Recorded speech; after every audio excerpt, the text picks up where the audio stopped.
Hello, my name is Miriam, and I will be exploring the representations of women in both Death of a Salesman by Arthur Miller and The Drover's Wife by Henry Lawson.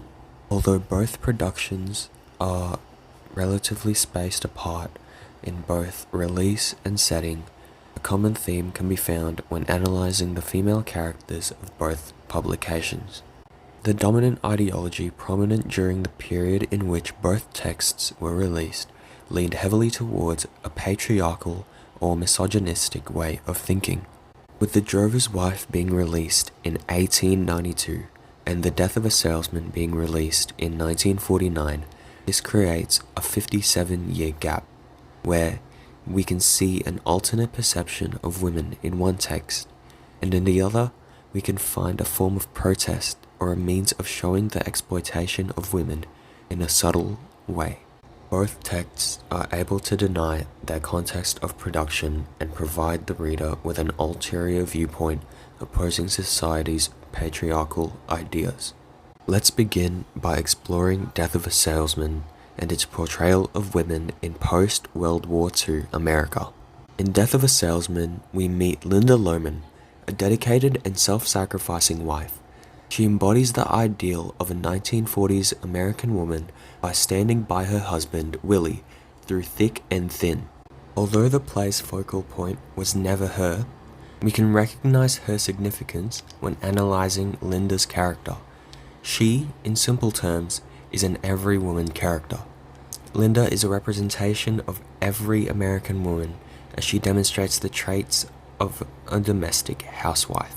She comes across as submissive and dependent, this being what society dictates to be a successful woman and wife. Women in the 1940s were the most women. To a patriarchal standpoint, they were seen as the ideal. Due to their confinement in the domestic sphere, women were left dependent on their husbands and were obligated to care for them. This portrays the struggles endured by women of the 20th century, as this was society's standard. Death of a Salesman's representation of women through the character Linda demonstrates their forced dependence on a male figure.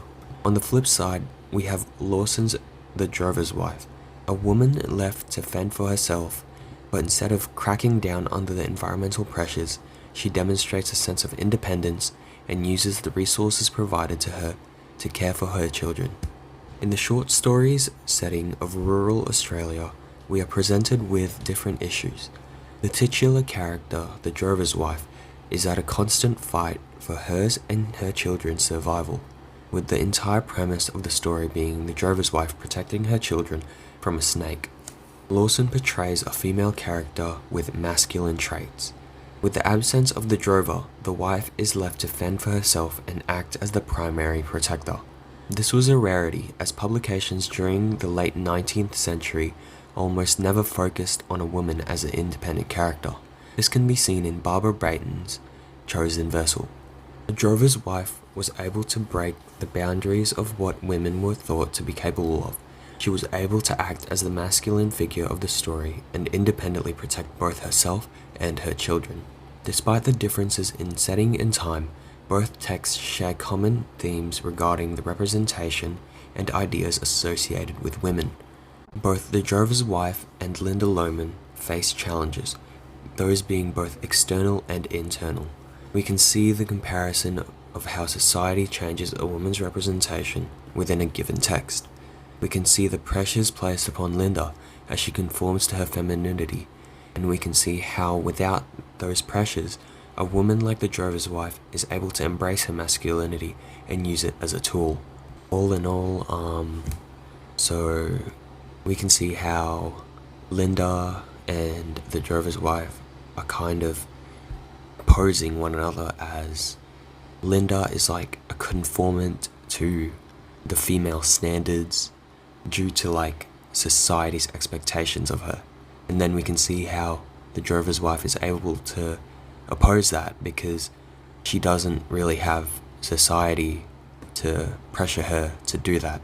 She's got herself and her children and the environment. So there's no like pressures to make her a quote-unquote woman. Yeah. Thank you for listening. Yeah.